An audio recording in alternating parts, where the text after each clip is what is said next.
तर विद्यार्थी मित्रांनो, आपण पाहत आहोत 7वीच्या सुलभ भारती या पुस्तकातील 7व्या पाठाची प्रश्न उत्तरे.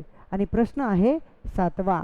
म्हणजे किती योगायोग आहे बघा, की वर्ग 7वा, पाठ क्रमांक 7 आणि प्रश्न देखील 7वा. ठीक आहे, तर बघूया प्रश्न क्रमांक 7वा काय आहे.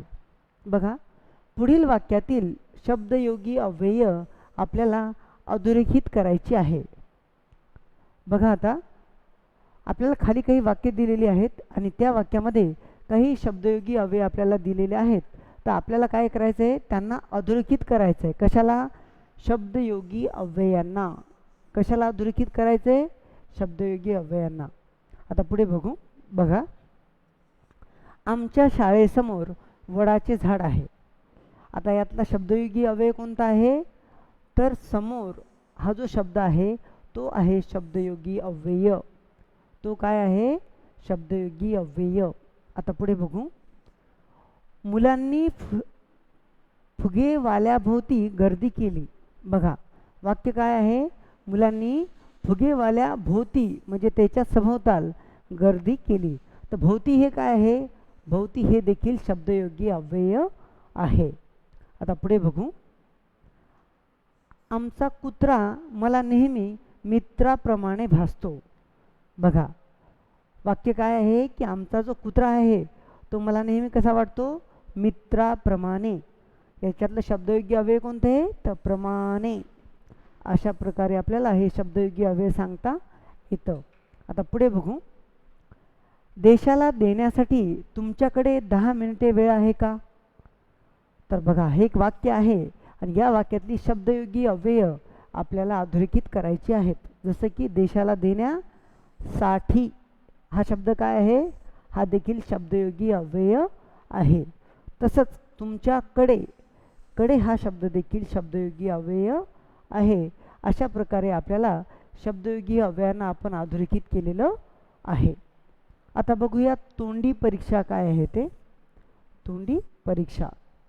बघा, प्रश्न आहे, तुम्ही आजारी पडल्यावर स्वतःची काळजी कशी घेता हे आपल्याला सांगायचं आहे.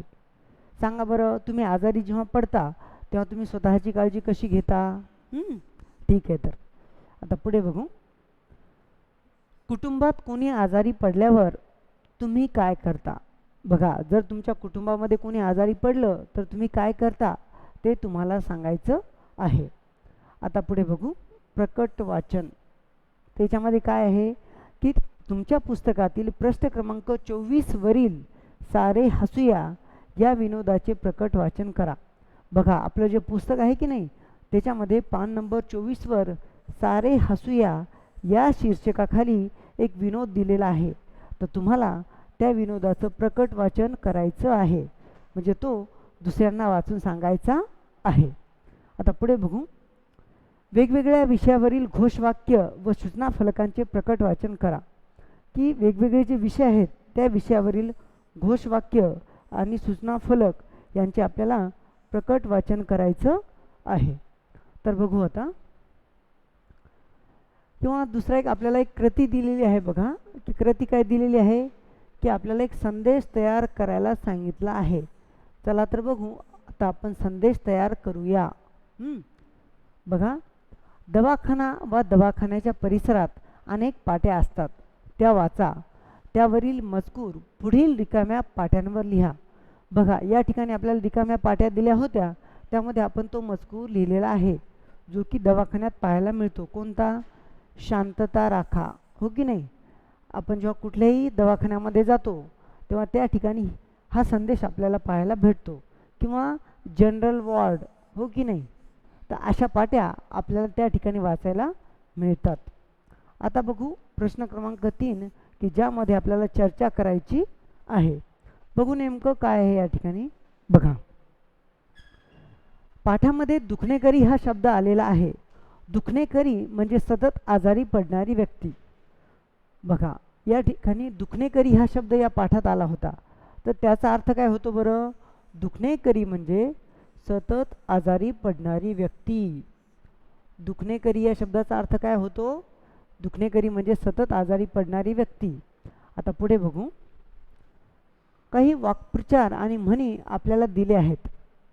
शिक्षक व पालक यांच्याशी चर्चा करून त्याचा अर्थ समजून घ्या आणि त्यांचा वाक्यात उपयोग करा. बघा, या ठिकाणी आपल्याला काही वाक्प्रचार दिलेले आहेत. पहिल्यांदा आपण त्यांचा अर्थ समजून घेऊ. मी तुम्हाला वाचून दाखवतो, नंतर आपण त्याचा अर्थ समजून घेऊया आणि त्यांचा वाक्यात उपयोग देखील आपण करणार आहोत. पाहता कोणते वाक्प्रचार आहेत, जसं की इतिश्री होणे म्हणजे शेवट होणे, 36चा आकडा म्हणजे एखाद्यासोबत न पटणे, जमदग्नीचा अवतार म्हणजे रागीट व्यक्ती. पुढे बघू, चोरावर मोर म्हणजे दुसऱ्यावर आरेरावी करणारा किंवा दुसऱ्याच्या आयत्या पिठावर रागोट्या ओढणारा, लंकेची पार्वती म्हणजे दागिने नसलेली स्त्री, कळीचा नारद म्हणजे भांडकुदळ व्यक्ती किंवा भांडणं लावणारा व्यक्ती, घागरगडचा सुभेदार म्हणजे स्त्रियांमध्ये फुशारकी मिरवणारा व्यक्ती, उंटावरचा शहाणा म्हणजे अकलेचा कांदा आणि गळ्यातील ताईत म्हणजे अतिशय आवडती व्यक्ती. आता आपण बघूया, या ठिकाणी काही वाक्प्रचार दिलेले आहेत आणि आपल्याला ते वाक्यात वापरून दाखवलेले आहेत. जसं की बघा, इतिश्री होणे म्हणजे शेवट होणे किंवा अंत होणे. आता वाक्य काय बनलं आहे बघा, थोर समाजसेवक बापूसाहेब निवर्तले आणि त्यांच्या समाजसेवेची इतिश्री झाली. इतिश्री झाली म्हणजे काय झालं, शेवट झाला. पुढे बघू आता, 36चा आकडा. 36चा आकडा म्हणजे अजिबात न पेटणे किंवा एखाद्यासोबत भांडण असणे. वाक्य काय आहे बघा, महेश आणि सुरेशमध्ये अगदी 36चा आकडा आहे. बघा, महेश आणि सुरेश यांच्यामध्ये कशाचा आकडा आहे, 36चा. मग त्या दोघांचा अजिबात पटत नाही. पुढे बघू, जमदग्नीचा अवतार म्हणजे अतिशय रागीट माणूस. आता वाक्य बघा, काका क्षुल्लक कारणावरून लगेच रागावतात म्हणून सर्वजण त्यांना जमदग्नीचा अवतार असं म्हणतात. आता बघू, चोरावर मोर. चोरावर मोर म्हणजे एकमेकांवर कडी करणे किंवा शेरास सव्वाशेर असणे, हो की नाही. आता बघू, वाक्य आहे, गेल्या वर्षी सुदामाने खाण्याच्या स्पर्धेत 25 लाडू एका वेळी खाल्ले, तर यंदा महादूने 30 लाडू खाल्ले. म्हणतात ना, चोरावर मोर म्हणजे एकापेक्षा एक भारी, हो की नाही, शेरास सव्वाशेर. पुढे बघू, लंकेची पार्वती. लंकेची पार्वती म्हणजे काय, दारिद्र्यात असलेली व्यक्ती. लंकेची पार्वती म्हणजे दारिद्र्यात असलेली व्यक्ती. आता वाक्य काय आहे, सुमन सासरी गेली आणि लंकेची पार्वती होऊन आली. बघा, म्हणजे सुमन सासरी गेल्यावर काय झालं, तिचे जे दागिने आहेत ते सगळे सासरच्या लोकांनी मोडून टाकले आणि अशा प्रकारे सुमन लंकेची पार्वती झाली. आता पुढे बघू, तर कळीचा नारद. कळीचा नारद म्हणजे काय, भांडणं लावणारा माणूस किंवा खोडी किंवा कळ काढणारा माणूस. आता बघूया, रमेश आणि सुरेशच्या भांडणात कळीचा नारद म्हणूनच होता हे सर्वांना कळले. बघा, रमेश आणि सुरेशच्या भांडणात कळीचा नारद मधूच होता. आता मधू म्हणजे कोण, तर भांडणं लावणारा व्यक्ती, हे सर्वांच्या लक्षात येतं. पुढे बघू, घागरगडचा सुभेदार. आता घागरगडचा सुभेदार म्हणजे काय, उगाचच बडेजाव दाखवणारा माणूस है ना. आता वाक्य काय तयार होईल, परश्याचे दुकान म्हणजे चिमुकले खोपटे, पण तो असा वागतो जणू काही घागरगडचा सुभेदारच. बघा, ज्यांच्याकडे खूप कमी गोष्टी असतात ते नेहमीच आपण ऐट दाखवण्याचा प्रयत्न करतात, अशांना घागरगडचा सुभेदार असं म्हणतात. पुढे बघू, उंटावरचा शहाणा. याचा अर्थ होतो फुकटचा सल्ला देणारा किंवा स्वतःला अतिशहाणा समजणारा माणूस. आता वाक्य काय आहे बघा, जिथे तिथे नाक खुपसणारा सदाशिव म्हणजे उंटावरचा शहाणाच.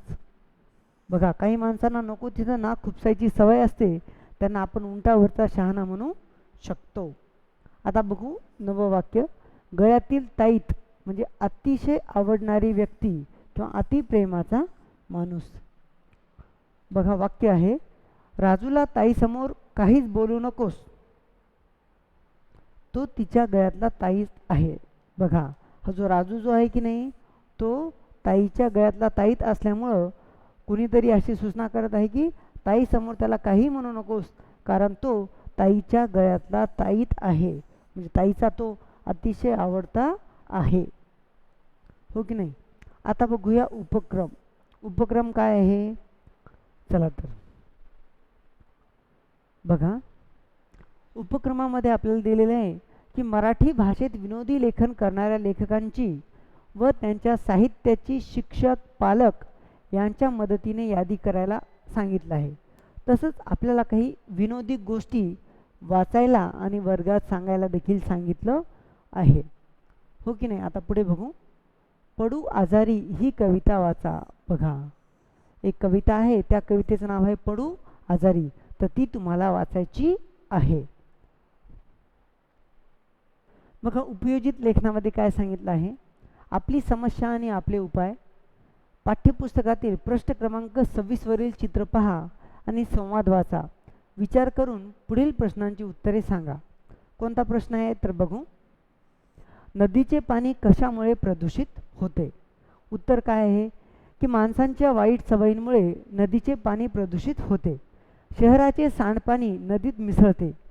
रासायनिक खतांच्या वापरामुळे जमिनीतून झिरपणारे पाणी नदीत जाते. तसेच कारखान्यातील सांडपाण्यातील नायट्रोजन व फॉस्फरस, बघा, नायट्रोजन व फॉस्फरस या द्रव्यामुळे नदीत जलपर्णी वाढते, त्यामुळे नदीचे पाणी प्रदूषित होते. तर अशा प्रकारे आपल्याला या प्रश्नाचं उत्तर सांगता येतं. आता बघू प्रश्न क्रमांक 2. नदीचे पाणी प्रदूषित होऊ नये म्हणून काय उपाय करता येतील. कोणते उपाय करता येतील त्यासाठी तर बघा. नदीमध्ये आंघोळ करणे, कपडे आणि जनावरे धुणे टाळावे. बघा, नदीमध्ये आंघोळ करू नये किंवा कपडे धुवू नयेत किंवा जनावरे धुवू नये. तसेच नदीच्या किनारी मलमूत्र विसर्जन करू नये, हो की नाही. पुढे बघू. घरातील सांडपाणी नदीत सोडू नये. कारखान्यातील रासायनिक द्रव्य नदीमध्ये सोडू नये. नदीमधला गाळ वर्षातून एकदा साफ करणे आवश्यक आहे. हे जर उपाय आपण केले, अशा प्रकारे आपण नदीला प्रदूषित होण्यापासून वाचवू शकतो. आता बघू प्रश्न क्रमांक 3. बघा, जलपर्णी उगवल्याने पाण्यावर कोणता परिणाम होतो ते आपल्याला सांगायचं आहे. तर काय परिणाम होतो त्याचा, तर बघा, पाण्यात नायट्रोजन आणि फॉस्फरसचे प्रमाण वाढले की, बघा, पाण्यामध्ये नायट्रोजन आणि फॉस्फरस याचं प्रमाण वाढलं की जलपर्णी उगवते, त्यामुळे पाण्याचे खरे जलप्रदूषण होते आणि पाणी दूषित होते, हो की नाही. आता पुढे बघू प्रश्न क्रमांक 4. नदीमध्ये जलपर्णी होऊ नये यासाठी काय करायला हवे असे तुम्हाला वाटते. तर आपल्या नदीत जलपर्णी या वनस्पतीची वाढ होऊ नये म्हणून आपण काय करायला पाहिजे. तर उत्तर आहे बघा, घरातील सांडपाणी नदीत सोडू नये. शेतातील रासायनिक खतांचा बेसुमार वापर टाळावा. कारखान्यातील सांडपाण्यातील नायट्रोजन आणि फॉस्फरस ही द्रव्य, बघा, नायट्रोजन आणि फॉस्फरस ही द्रव्य नदीच्या पाण्यात मिसळणार नाहीत याची काळजी घ्यावी. असे केल्याने नदीमध्ये जलपर्णी उगवणार नाही. तर विद्यार्थी मित्रांनो, अशा प्रकारे आपल्याला प्रश्न उत्तर पाहता येतात. आता खाली काय दिलेले आहे, आपल्याला एक जाहिरात दिलेली आहे. तर बघूया ती जाहिरात नेमकी काय आहे. तर बघा, खुशखबर खुशखबर खुशखबर, शब्दगंगा येऊ द्या घरोघरी. पुस्तकांचे भव्य प्रदर्शनाची वैशिष्ट्ये, छोट्यांसाठी आणि मोठ्यांसाठी स्वतंत्र दालन, नामवंत साहित्यिकांची पुस्तके, विविध विषयावरील पुस्तके, मुलांसाठी आवडत्या गोष्टींची, प्रयोगांची, कोड्यांची आणि कृतींची पुस्तके. सायंकाळी 7 ते 8 या वेळेत नामवंत साहित्यिक आपल्या भेटीला व प्रत्यक्ष वार्तालाप करण्याची संधी. ही वैशिष्ट्ये या ठिकाणी दिलेली आहेत. पुढं काय आहे बघा, कालावधी कोणता आहे, 15 ते 20 ऑक्टोबर 2017. वेळ सकाळी 10 ते सायंकाळी 8 वाजेपर्यंत. स्थळ शारदा विद्यालय सभागृह. तर पुस्तक खरेदीवर 20% सवलत. त्वरा करा, आपल्या पुस्तक संग्रह समृद्ध करा. उद्घाटन समारंभ 15 ऑक्टोबर सकाळी ठीक 10 वाजता. उद्घाटक शारदा विद्यालयाचे संस्थापक श्री विजेंद्र सातपुते. तर विद्यार्थी मित्रांनो, अशा प्रकारे ही जाहिरात. तर विद्यार्थी मित्रांनो, मला अपेक्षा असेल की तुम्हाला ह्या गोष्टी समजल्या असतील. तर आज आपण याच ठिकाणी थांबूयात. तर धन्यवाद.